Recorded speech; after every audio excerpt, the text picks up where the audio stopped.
एक पुराना पत्र मेरे पिता ने लिखा था जब मैं उन्हें छोड़ आया था। वो कहते थे, बेटा अगर कभी दुनिया से थक जाओ तो किसी सच्चे दिल वाले के पास ठहर जाना, वही तेरे लिए घर बनेगा। तो तुम सही जगह पहुंचे हो हरीश। ये झोपड़ी भले छोटी हो पर दिल बड़ा है, और अब ये सिर्फ मेरा और गुड़िया का नहीं, तुम्हारा भी घर है।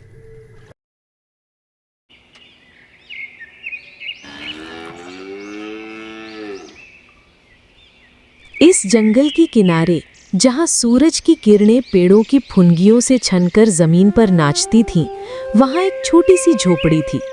मिट्टी की दीवारें, खपरेल की छत और चारों ओर सिर्फ हरियाली का सागर। वहीं रहती थी दो बहनें, रूपा और गुड़िया। माँ बाप का साया बहुत पहले उठ चुका था, बस रह गई थीं ये दोनों एक दूसरे की दुनिया। दीदी, आज मैंने लकड़ियां काटते हुए एक तोता देखा। वो तुमसे बात करता जैसा लग रहा था। अरे पगली, तोते बात नहीं करते, बस नकल करते। पर अगर उसने कुछ कहा हो तो बताना, शायद उसने कोई राज कहा हो। उसने कहा था, चलो चलो उजाला ढूंढो। मतलब क्या होता है दीदी?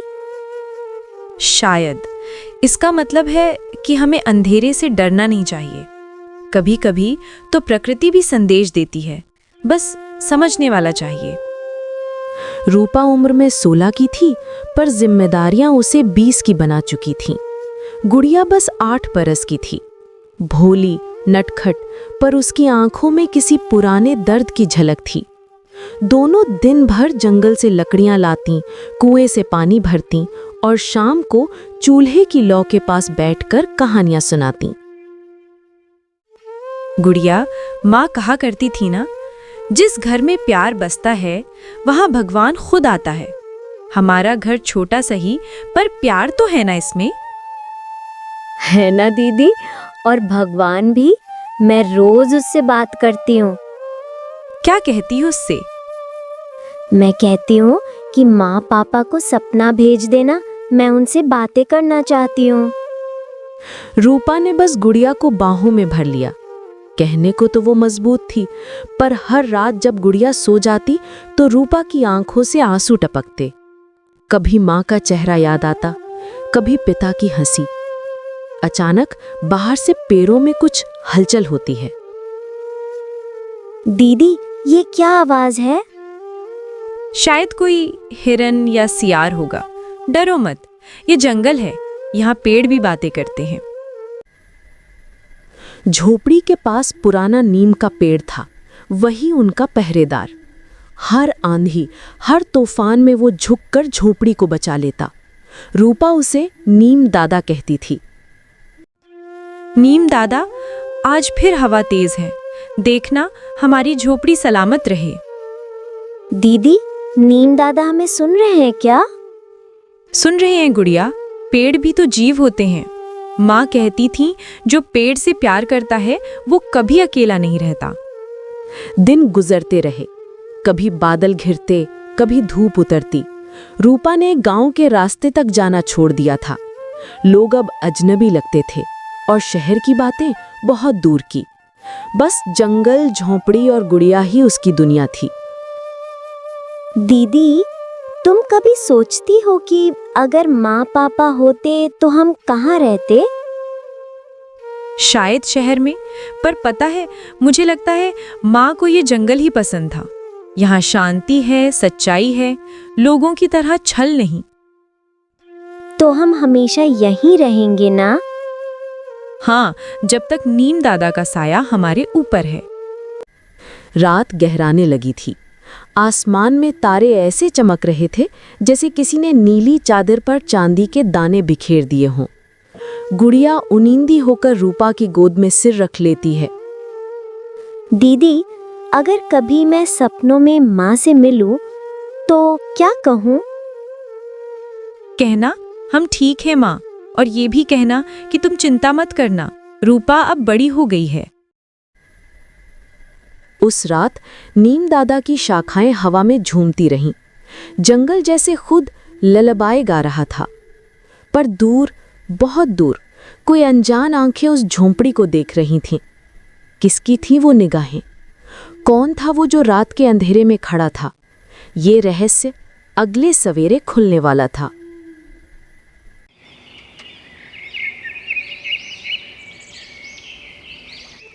सूरज की पहली किरण जब झोंपड़ी की टूटी हुई खिड़की से अंदर आई तो उसके साथ आई ताज़ी हवा में नीम के फूलों की खुशबू थी। रूपा ने धीरे से आंखें खोलीं। पास ही गुड़िया अब भी नींद में मुस्कुरा रही थी, जैसे किसी मीठे सपने में हो। रूपा ने उसके बालों को सहलाया और धीरे से उठकर बाहर आंगन में आई। हवा में कुछ अलग सा है आज, न जाने क्यों लगता है कोई हमें देख रहा हो। ये पैरों के निशान तो इंसान के लगते हैं, लेकिन यहाँ कौन आएगा इस जंगल में? दीदी, तुम इतनी सुबह बाहर क्या कर रही हो? मैंने तो सोचा तुम फिर नीम दादा से बातें करने गई हो। हाँ, उनसे भी बात की और अब देखो ये निशान। तुम्हें क्या लगता है ये किसके हैं? अरे सच में, इतने बड़े निशान, और देखो इधर तक जाते हैं, नीम दादा के पीछे तक। दीदी, क्या कोई यहाँ आया था रात को? शायद, या फिर कोई राह भटक गया हो। लेकिन अगर कोई इंसान इस जंगल में था तो उसने यहाँ तक आने की हिम्मत क्यों की? रूपा की आंखों में चिंता थी, गुड़िया के चेहरे पर जिज्ञासा। दोनों ने कभी किसी अजनबी को नहीं देखा था उस जंगल में। उनकी दुनिया बस वो दोनों, जंगल और नीम दादा तक सीमित थी। आज पहली बार किसी और के निशान उस दायरे में दाखिल हुए थे। दीदी, शायद कोई अच्छा आदमी होगा जो हमें देखने आया हो। माँ कहती थी ना, अच्छे लोग भगवान के भेजे होते हैं। हाँ, पर भगवान आने से पहले दस्तक तो देता है। ये निशान बिना दस्तक के आए हैं। दिन धीरे धीरे ढलने लगा। रूपा ने सोचा कि अगर कोई सचमुच आसपास है तो शाम तक जरूर कुछ पता चलेगा। गुड़िया ने तय किया वो नीम दादा के नीचे एक छोटी घंटी बांधेगी। अगर कोई फिर आया तो घंटी बज उठेगी। लीजिए दीदी, अब जो भी आएगा नीम दादा हमें बता देंगे। तू तो अब छोटी जासूस बन गई है गुड़िया। चल अब खाना बना लें, आज कुछ अच्छा पकाते हैं। मूंग की खिचड़ी? नहीं दीदी, आज मुझे मीठा चाहिए, गुड़ वाली रोटी और दही। अरे बस भी कर, गुड़ खत्म हो गया है। पर चलो तेरे लिए थोड़ी सी शक्कर भून दूंगी, वैसे ही खा लेना। शक्कर गुड़ जैसी नहीं होती दीदी, गुड़ में माँ की मिठास होती थी। हाँ गुड़िया, और उस मिठास को हमने अब सिर्फ यादों में रखा है। शाम उतर आई थी। आसमान में लालिमा थी, जैसे सूरज अपने आंचल में अग्नि समेट रहा हो। दोनों बहनों ने चूल्हे के पास बैठकर खाना खाया। नीम के नीचे बंधी घंटी हवा में हिलती रही, पर आज रात हवा में एक अजीब बेचैनी थी। दीदी सुनो, कोई कदमों की आवाज आई क्या? शायद हवा है या फिर कोई जानवर। दीदी, अब तो सच में कोई है। शांत रहो, बात करने की कोशिश करते हैं। कौन है वहां? अगर कोई राह भटक गया है तो डरिए मत, हम किसी को नुकसान नहीं पहुंचाते। फिर थोड़ी देर के बाद एक थकी हुई मर्दाना आवाज आती है। मैं बस पानी ढूंढ रहा था, रात भर जंगल में भटक गया हूँ। दीदी, ये इंसान की आवाज है ना? हाँ, रुको, तुम वहीं रहो।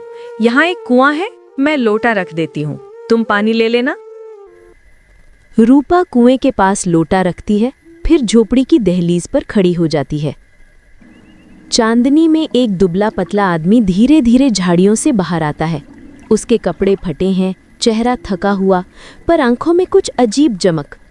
वो लोटे से पानी पीता है, फिर धीमी आवाज में कहता है, धन्यवाद। आप लोग यहाँ रहती हैं, इस सुनसान जंगल में? हाँ, यही हमारा घर है। कौन है आप? इस रास्ते कोई नहीं आता।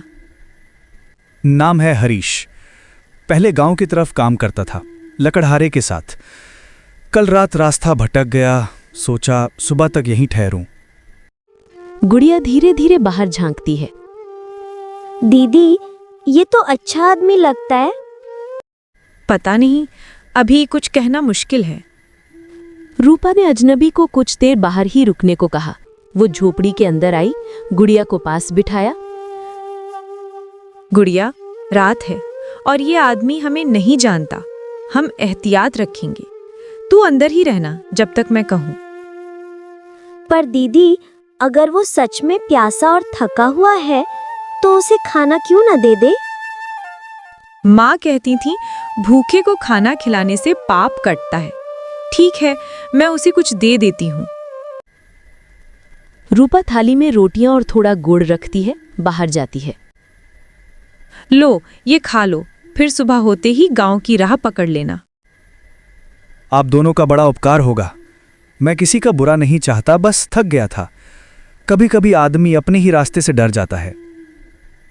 डर हमेशा रास्ते से नहीं, नीयत से आता है। अगर तुम्हारी नीयत साफ है तो ये जंगल भी तुम्हारा साथी बन जाएगा। रात फिर से शांत हो गई। घंटी अब स्थिर थी।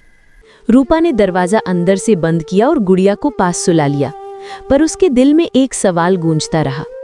क्या ये अजनबी सचमुच भटका हुआ है या कोई कहानी छिपी है उसकी थकी आंखों में?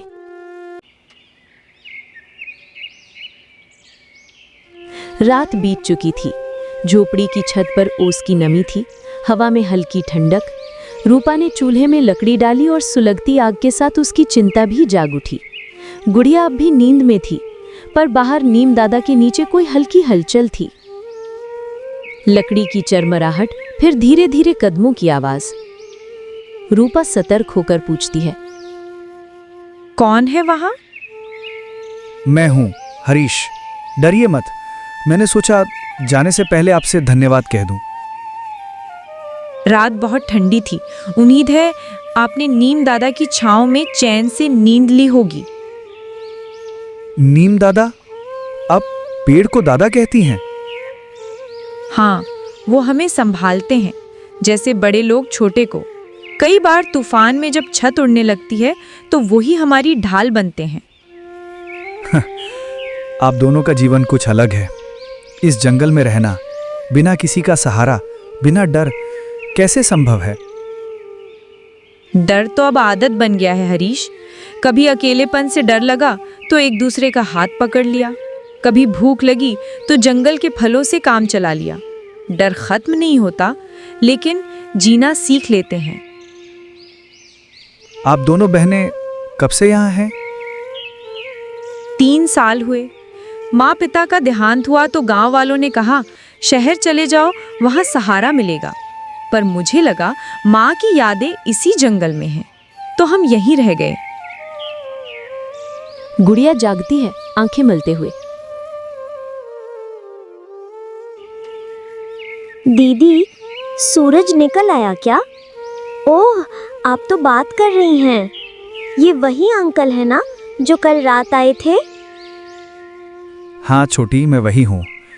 कल रात तुम्हारी दीदी ने मुझे पानी और रोटियां दी थीं, नहीं तो मैं शायद अब तक जंगल में बेहोश पड़ा होता। तो अब आप चले जाएंगे या हमारे साथ रहेंगे? यहाँ बहुत सारे पेड़ हैं, मैं आपको नीम दादा से मिलाऊंगी। हरीश हल्के से मुस्कुराता है, फिर रूपा की तरफ देखता है। अगर आपकी दीदी कहें तो कुछ दिन ठहर सकता हूँ, पर मैं किसी का बोझ नहीं बनना चाहता। हरीश, बोझ वही होता है जो खुद को बोझ समझता है। अगर नीयत साफ हो और हाथ मेहनत के हों तो हर व्यक्ति घर का हिस्सा बन सकता है। मेहनत तो मेरी पहचान रही है। लकड़ी काटने का काम आता है, औजारों से भी जान पहचान है। अगर आप चाहें तो आपकी झोपड़ी की मरम्मत कर सकता हूँ। सच में? तब तो हमारी छत अब बारिश में नहीं टपकेगी। धीरे धीरे हरीश उस झोपड़ी का हिस्सा बनने लगा। वो नीम के पेड़ की टहनियाँ काटकर छत ठीक करता, झोपड़ी के बाहर मिट्टी समतल करता और सबसे बढ़कर रूपा और गुड़िया के चेहरे पर मुस्कान लौटाई थी। हरीश अंकल, आप हर चीज इतनी आसानी से कैसे कर लेते हैं? मुझे तो लकड़ी भी नहीं उठती। अरे छोटी, जब तक हाथ काम करना नहीं सीखेंगे दुनिया तुम्हें कमजोर समझेगी। मेरे पिता कहा करते थे, जो पसीने की कीमत जानता है उसे रोटी कभी कम नहीं पड़ती। आपके पिता कहाँ हैं? नहीं जानते कहाँ हैं अब। कभी गांव में खेती करते थे, फिर एक रात आग लगी, खेत जल गए, लोग बिखर गए। तब से मैं भी भटक रहा हूँ, काम से काम, रास्ते से रास्ते। कभी लगता है किसी घर की तलाश में हूँ, पर घर अब कोई जगह नहीं, लोग होते हैं। कभी कभी लगता है हम सब एक ही कहानी के हिस्से हैं हरीश, बस किरदार अलग हैं। किसी ने घर खोया, किसी ने माँ बाप और किसी ने खुद को। शायद इसलिए भगवान ने मुझे इस जंगल तक पहुंचा दिया, ताकि याद दिला सके कि दुनिया में अब भी अच्छाई बाकी है। तो अब आप हमारे भाई बन जाए ना, हम तीनों मिलकर यहाँ रहेंगे, नीम दादा भी खुश हो जाएंगे। भाई, हाँ, हमें भी एक भाई की कमी हमेशा महसूस हुई है। पर हरीश, रिश्ते शब्दों से नहीं, भरोसे से बनते हैं। अगर तुम सचमुच हमारे साथ रहना चाहते हो तो ये घर तुम्हारा भी है। रूपा, मैंने बहुत समय बाद किसी की आंखों में अपनापन देखा है।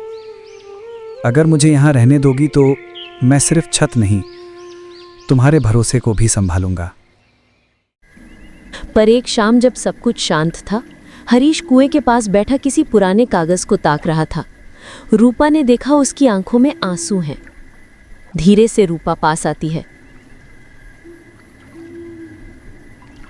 हरीश, ये क्या है तुम्हारे हाथ में? एक पुराना पत्र मेरे पिता ने लिखा था जब मैं उन्हें छोड़ आया था। वो कहते थे, बेटा अगर कभी दुनिया से थक जाओ तो किसी सच्चे दिल वाले के पास ठहर जाना, वही तेरे लिए घर बनेगा। तो तुम सही जगह पहुंचे हो हरीश। ये झोपड़ी भले छोटी हो पर दिल बड़ा है, और अब ये सिर्फ मेरा और गुड़िया का नहीं, तुम्हारा भी घर है। हरीश की आंखों से आंसू टपकते हैं। वो धीरे से रूपा के पांव छू लेता है। भगवान गवाह है रूपा, मैंने कभी किसी का सहारा नहीं मांगा, पर आज पहली बार किसी के साए में सुकून महसूस कर रहा हूँ। अगर तुम दोनों ने मुझे अपनाया है तो मैं वादा करता हूँ, ये घर अब कभी अकेला नहीं रहेगा। उस रात झोपड़ी के भीतर एक नई रोशनी थी। न चूल्हा ज्यादा जल रहा था, न कोई दिया, पर तीनों दिलों की गर्माहट ने पूरे घर को उजाला दे दिया था। बाहर नीम दादा की शाखाएं जैसे कह रही हों, अब ये घर सच में घर बन गया है। दिन भर नीम के पत्ते शांत थे, पर शाम होते होते जैसे पूरी धरती बेचैन हो उठी। आसमान में बादल उमड़ आए, हवा में नमी थी और जंगल में एक अजीब सी गंध, गीली मिट्टी की, पर साथ ही किसी पुराने डर की भी। रूपा चूल्हे के पास बैठी थी, हरीश बाहर लकड़ियां बांध रहा था। दीदी, आज तो बादल ऐसे गरज रहे हैं जैसे कोई लड़ाई हो रही हो ऊपर। क्या नीम दादा डरते होंगे बिजली से? नीम दादा तो पुराने योद्धा हैं जुड़िया, उन्होंने हमसे कहीं ज्यादा तूफान देखे हैं। डर तो हमें है, उन्हें नहीं। पर ये रात कुछ अलग है रूपा। ऐसे बादल मैंने बहुत साल पहले देखे थे, उस रात जब मेरा सब कुछ चला गया था। क्या मतलब है हरीश, किस नात की बात कर रहे हो तुम? एक रात जब आसमान ऐसा ही था और हवा में धुआं था। उस रात मेरे गांव में आग लगी थी। लोग भागे, चीखे, और मैं कुछ नहीं कर पाया। मेरे पिता खेतों में फंस गए और मैं अपनी जान बचाने भाग निकला। जब सुबह हुई तो पूरा गांव राख बन चुका था। बिजली चमकती है और रूपा और गुड़िया दोनों चुप हो जाती हैं। तो तुम अकेले रह गए जैसे हम। हाँ छोटी, लेकिन फर्क ये है कि तुम दोनों मासूम थीं और मैं कायर था। मैं अपने पिता को छोड़ आया था। कभी माफ नहीं कर पाया खुद को। हरीश, किसी हादसे में जिंदा बच जाना कायरता नहीं होती। कायर वो होता है जो जिंदगी से हार मान ले। तुमने तो अपने भीतर के मरते हिस्से को भी जिंदा रखा है। रूपा, तुम नहीं जानती वो आग सिर्फ खेतों में नहीं लगी थी, वो मेरे दिल में भी जलती रही सालों तक, कभी बुझी नहीं। दीदी, पानी अंदर आ रहा है।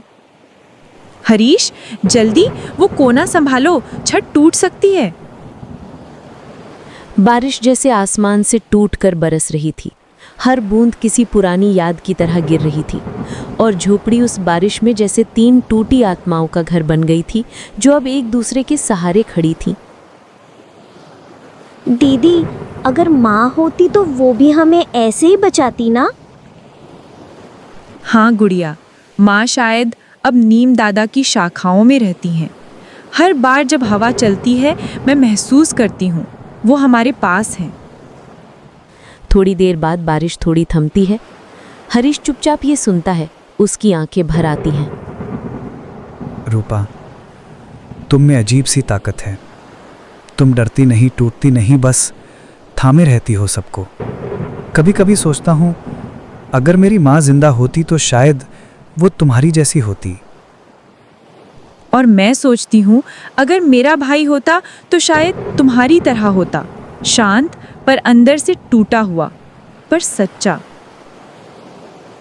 तो अब तय हुआ, हरीश अंकल में ही भैया और हम तीनों मिलकर इस घर को नीम कुंज नाम देंगे। क्यों दीदी? नीम कुंज? हाँ, अच्छा नाम है।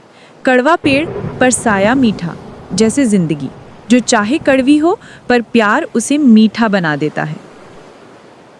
रात धीरे धीरे गहराती गई। बिजली अब दूर कहीं चमक रही थी। गुड़िया रूपा की गोद में सो गई और हरीश झोपड़ी के दरवाजे पर बैठकर बाहर देखता रहा। उसके मन में तूफान अब भी था, लेकिन एक नया सुकून भी था। पहली बार उसे लगा कि शायद भगवान ने उसे भटकते भटकते सही जगह पहुंचा दिया था। धीरे धीरे हवा थमती है, बस बारिश की बूंदों की आवाज आती है।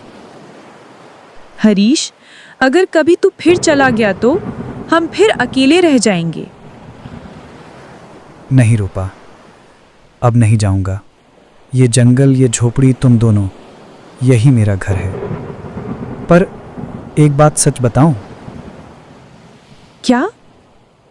कभी कभी लगता है मैंने यहाँ सिर्फ घर नहीं, अपने पुराने पापों से मुक्ति भी पाली है। शायद भगवान ने मुझे तुम्हारे पास इसलिए भेजा क्योंकि अब मैं किसी और की रक्षा करके खुद को माफ कर सकूं। तो फिर सुबह से हम नई जिंदगी शुरू करेंगे। बरसात थम जाए तो मैं चाहती हूँ हम सब मिलकर इस झोपड़ी को फिर से सजाएं, दीवारों पर रंग करें और छत पर मिट्टी से लिखें कि यहाँ प्यार रहता है। हाँ रूपा, यहाँ अब सच में प्यार रहता है। और उस रात जब तूफान थम गया, झोपड़ी के भीतर 3 लोगों की सांसें एक लय में चल रही थीं। तीनों ने किसी न किसी रूप में खोया था, पर उसी खोने में उन्हें एक दूसरे का मिलना लिखा था। बारिश ने उनके पुराने घाव धो दिए थे और अब नीम कुंज में सुबह की नई धूप आने वाली थी।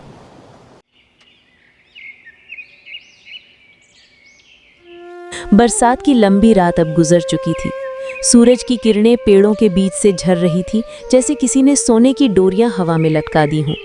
नीम दादा की शाखाओं पर चमकती ओस, मिट्टी से उठती भाप और झोपड़ी की दीवारों पर नई रोशनी, सब कुछ कह रहा था अब एक नई शुरुआत है।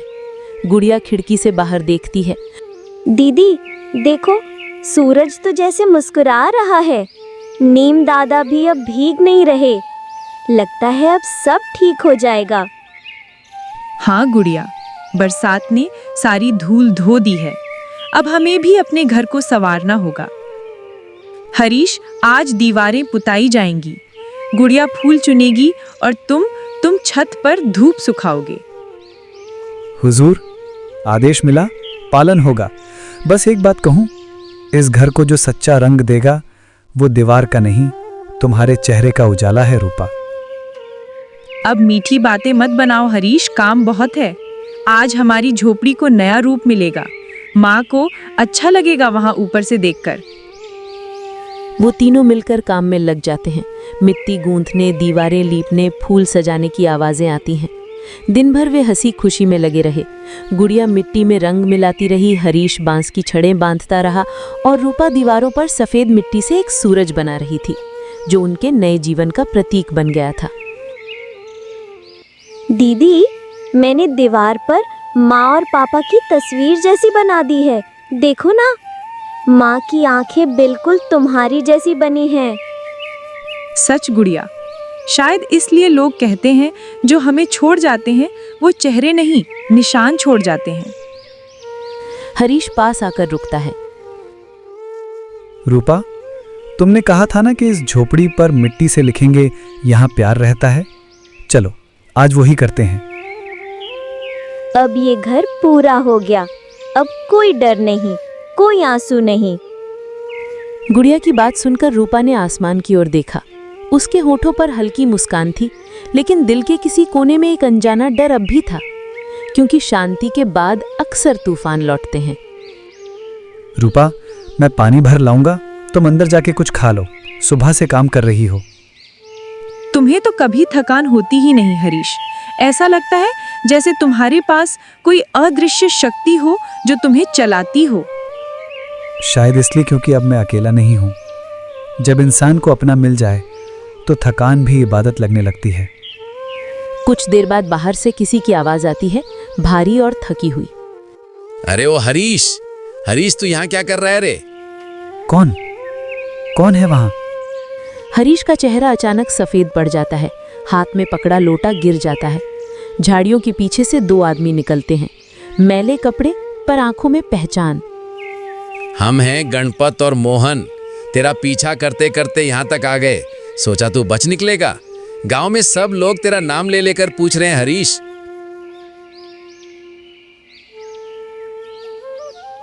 हरीश, ये लोग कौन हैं? क्या कह रहे हैं ये? रूपा, ये मेरे पुराने साथी हैं, लकड़हारे। शायद कुछ गलतफहमी है। गलतफहमी नहीं हरीश, गुनाह। हम सब जेल गए उस आग के बाद। तू ही तो था जिसने पैसे लेकर जंगल के ठेकेदार को आग लगाने दी। तू ही था जिसने कहा जलने दो खेत, हमें पैसा मिलेगा, और तू भाग गया। हरीश, ये क्या कह रहे हैं? तुमने आग लगवाई थी, वही आग जिसने तुम्हारे पिता को छीन लिया? हरीश सिर झुका लेता है, आंखों से आंसू गिरते हैं। वो मेरी सबसे बड़ी गलती थी रूपा। लालच में अंधा हो गया था। ठेकेदार ने कहा था फसल जलेगी पर मुआवजा मिलेगा। मुझे लगा गरीब का फायदा होगा, पर हुआ उल्टा। सब जल गया। मेरा गांव, मेरा परिवार, मेरा आत्मा, सब जल गया। दीदी, ये झूठ बोल रहे हैं ना? हमारे हरीश भैया ऐसे नहीं हो सकते। गुड़िया चुप रहो। तुमने हमें कभी बताया क्यों नहीं? हमने तुम पर भरोसा किया, तुम्हें अपना समझा, और तुमने सब कुछ छुपाया। क्योंकि मैं डर गया था रूपा। मैं सोचता था कि अगर किसी ने मेरे बीते को जान लिया तो वो मुझे छोड़ देगा। तुम दोनों ने मुझे घर दिया, अपनापन दिया। मैं फिर से अकेला नहीं होना चाहता था। रूपा की आंखें भर आती हैं। वो नीम के पेड़ की ओर देखती है। नीम दादा, क्या अब भी ये घर सच्चा रहेगा, या ये साया भी झूठा था? नहीं रूपा, सिर्फ एक बार मुझसे गलती हुई थी, लेकिन तब से मैं हर पल उसे ठीक करने में लगा हूं। मैं भागा नहीं क्योंकि डर था, मैं भागा क्योंकि जिंदा रह के अपने पापों की सजा काटनी थी।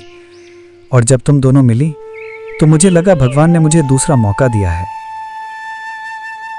चला बहुत हुआ हरीश, गांव में पुलिस तुझे ढूंढ रही है। चल हमारे साथ, वरना खुद खींच कर ले जाएंगे। रूपा, अब भागना नहीं है। शायद अब वक्त है सच का सामना करने का। अगर सजा झेलनी ही है तो सर ऊंचा करके झेलना। कभी झूठ मत बोलना, ना भगवान से ना खुद से। तुम दोनों ने मुझे घर दिया था, अब मैं उसे शर्मिंदा नहीं करूंगा। छोटी, मुस्कुराते रहना। यहां प्यार रहेगा चाहे मैं रहूं या नहीं। धीरे धीरे वो गणपत और मोहन के साथ जंगल की ओर बढ़ता है। रूपा दूर तक देखती रहती है। हवा में नीम के पत्ते सरसराते हैं। उस दिन नीम कुंज की दीवारों पर लिखे शब्द हवा में हिल रहे थे। यहाँ प्यार रहता है। पर उस प्यार ने पहली बार विदा का स्वाद चखा था। रूपा के आंसू जमीन में गिरकर मिट्टी में मिल गए, जैसे किसी पुराने गुनाह ने खुद को माफ करने की कोशिश की हो। हरीश को गए हुए अब 7 दिन बीत चुके थे। जंगल में वही पेड़ थे, वही रास्ते, वही झोपड़ी, पर अब उनमें जान नहीं थी। गुड़िया की हंसी जैसे नीम की शाखाओं के साथ कहीं दूर चली गई थी और रूपा की आंखों में बस इंतजार का कोहरा था। झोपड़ी के भीतर धूप की किरणें दीवार पर पड़ती हैं। दीदी, वो कब आएंगे? तुमने कहा था हरीश भैया जल्दी लौटेंगे। क्या उन्होंने हमें भुला दिया? नहीं गुड़िया, जिसने प्यार में गलती की हो वो भुलाता नहीं, सिर्फ लौटने में देर करता है। हर शाम रूपा नीम दादा के नीचे एक दिया रख देती थी। कहती थी जब वो लौटेंगे तो इस रोशनी से रास्ता पहचान लेंगे। पर 7 दिनों से दिया तो जलता रहा, लौटने वाला नहीं लौटा। दीदी, अगर भगवान सच में है तो क्या वो सुनते हैं? सुनते हैं गुड़िया, पर वो जवाब देर से देते हैं। कभी हमें परखने के लिए, कभी हमें मजबूत बनाने के लिए। तो मैं रोज नीम दादा से प्रार्थना करूंगी ताकि हरीश भैया को माफ कर दे और उन्हें हमारे पास भेज दे। रूपा देखती रही। छोटी बहन की मासूम प्रार्थना में शायद वो ही ताकत थी जो भगवान को भी पिघला सकती थी। पर रूपा जानती थी जिंदगी में हर लौटने वाला नहीं लौटता, कुछ बस याद बनकर रह जाते हैं।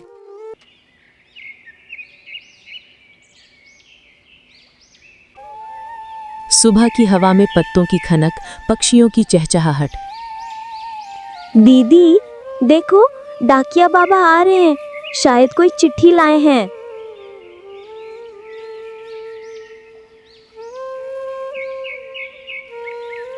रूपा बिटिया, तुम्हारे नाम का खत आया है। देखो, जंगल से भी कभी कभी डाक पहुंच ही जाती है। वो चिट्ठी थमाता है और चला जाता है। रूपा के हाथ कांप रहे हैं। दीदी जल्दी खोलो ना, क्या लिखा है? हरीश भैया ने भेजी है क्या? वो धीरे से लिफाफा खोलती है। अंदर पुराने कागज की गंध है। प्रिया रूपा और गुड़िया, जब मैं गया था तो लगा था शायद फिर कभी लिख नहीं पाऊंगा, लेकिन तुम्हारे दिए साहस ने मुझे सच बोलने की ताकत दी। मैंने अदालत में सब मान लिया, अपना गुनाह, अपनी कायरता, सब। लोग मुझे दोषी कह रहे थे, लेकिन भीतर मुझे पहली बार हल्कापन महसूस हुआ। सज़ा तो मिली है 3 साल की, पर यह सज़ा मेरे लिए मुक्ति बन गई है, क्योंकि अब मैं झूठ नहीं जी रहा हूं।